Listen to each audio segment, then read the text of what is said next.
ಇವತ್ತು ಅಂತಹದೇ ಒಂದು natural drink, ಒಂದು ಆರೋಗ್ಯಕರ ಪಾನೀಯ ಮಾಡೋದು ಹೇಗೆ ಅಂತ ಹೇಳ್ತೀನಿ. ಹೇಗೆ ಮಾಡೋದು ಆ ಪಾನೀಯ, ಏನೇನು ಇಂಗ್ರೀಡಿಯೆಂಟ್ಸ್ ಬೇಕು, ಹಾಗೇನೆ ಯಾವ ಯಾವ ಆರೋಗ್ಯ ಸಮಸ್ಯೆಗಳನ್ನ ದೂರ ಇಡಬಹುದು ಅನ್ನೋದನ್ನ ತಿಳ್ಕೊಬೇಕಂತ ಹೇಳಿದ್ರೆ ಈ ವಿಡಿಯೋನ ಮಿಸ್ ಮಾಡದೆ ಕೊನೆ ತನಕ ನೋಡಿ. ಇವತ್ತಿನ ವಿಡಿಯೋದಲ್ಲಿ ನಾನು ಹೇಳ್ತಾ ಇರೋದು ಮೆಂತೆ ಹಾಲು ಅಥವಾ ಮೆಂತೆ ಪಾನೀಯ. ಫಸ್ಟಿಗೆ ಅದನ್ನ ಹೇಗೆ ಮಾಡೋದು ಅಂತ ನೋಡ್ಕೊಂಬರೋಣ.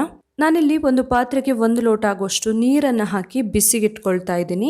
ನೀರು ಸ್ವಲ್ಪ ಬಿಸಿ ಆಗ್ತಾ ಇದ್ದಂಗೆ ಇದಕ್ಕೆ ನಾನು 1 ಟೀ ಸ್ಪೂನ್ ಆಗುವಷ್ಟು ಮೆಂತೆ ಕಾಳುಗಳನ್ನು ಹಾಕ್ಕೊಳ್ತಾ ಇದ್ದೀನಿ.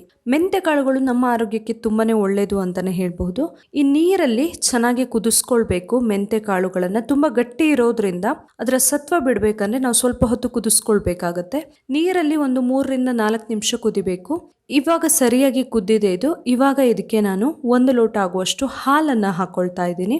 ಕುದಿಸಿ ಇರುವಂತಹ ಹಾಲು ಅಥವಾ ಕುದಿಸದೇ ಇರುವಂತಹ ಹಾಲು ಯಾವುದಾದ್ರೂ ಹಾಕೊಳ್ಬಹುದು. 1 ಲೋಟ ಹಾಲನ್ನ ಹಾಕಿ ಮತ್ತೆ ಚೆನ್ನಾಗಿ ಕುದಿಸ್ಕೊಳ್ಬೇಕು. ಇದನ್ನ ಮೆಂತೆಯಲ್ಲಿರುವಂತಹ ಸತ್ವ ಎಲ್ಲ ಬಿಟ್ಕೊಳ್ಳೋ ಅಷ್ಟು ಹೊತ್ತು.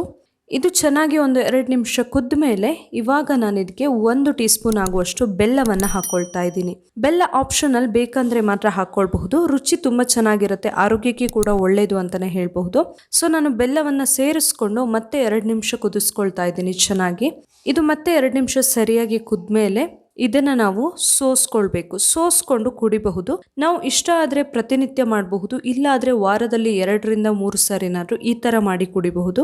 ಈ ತರ ಮಾಡಿ ಕುಡಿಯೋದ್ರಿಂದ ನಮ್ಗೆ ಕೆಲವೊಬ್ಬರಿಗೆ ಪದೇ ಪದೇ ಮೈಕೈ ನೋವು ಎಲ್ಲ ಬರ್ತಾ ಇರುತ್ತೆ ಅಲ್ವಾ, ಜಾಯಿಂಟ್ ಪೇನ್ ಇರುತ್ತೆ, ಬೆನ್ನು ನೋವು, ಸೊಂಟ ನೋವೆಲ್ಲ ಪದೇ ಪದೇ ಕಾಡ್ತಾ ಇರುತ್ತೆ. ಸೊ ಅಂತವರಿಗೆ ತುಂಬಾನೇ ಒಳ್ಳೇದು ಅಂತಾನೆ ಹೇಳ್ಬಹುದು. ಇದು 1 ಲೋಟ ಕುಡಿಯೋದ್ರಿಂದ ಮೈಕೈ ನೋವು, ಬೆನ್ನು ನೋವು, ಕೀಲು ನೋವು ಎಲ್ಲವನ್ನ ಕೂಡ ದೂರ ಇಡಬಹುದು. ಒಂದು ನ್ಯಾಚುರಲ್ ಪೇನ್ ಕಿಲ್ಲರ್ ಅಂತಾನೆ ಹೇಳ್ಬಹುದು ಇದನ್ನ.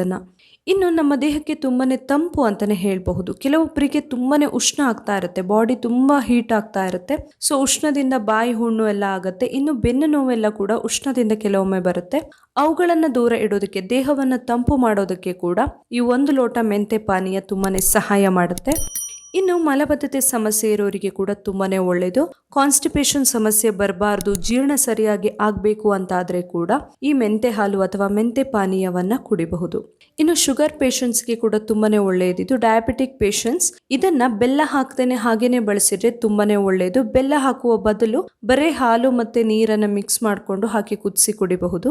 ಇದರ ಜೊತೆಯಲ್ಲಿ ನಮ್ಮ ಚರ್ಮ ಮತ್ತೆ ಕೂದಲಿನ ಆರೋಗ್ಯಕ್ಕೆ ಕೂಡ ತುಂಬಾನೇ ಒಳ್ಳೆಯದು. ಚರ್ಮ ಮತ್ತೆ ಕೂದಲಿಗೆ ಬೇಕಾಗುವಂತಹ ಅಗತ್ಯವಾದ ಪೋಷಕಾಂಶಗಳನ್ನ ಇದು ಒದಗಿಸುತ್ತೆ. ಇದರಿಂದಾಗಿ ಚರ್ಮ ಮತ್ತೆ ಕೂದಲಿನ ಆರೋಗ್ಯ ಕಾಪಾಡಿಕೊಳ್ಳೋದಕ್ಕೆ ಕೂಡ ಸಹಾಯ ಆಗುತ್ತೆ.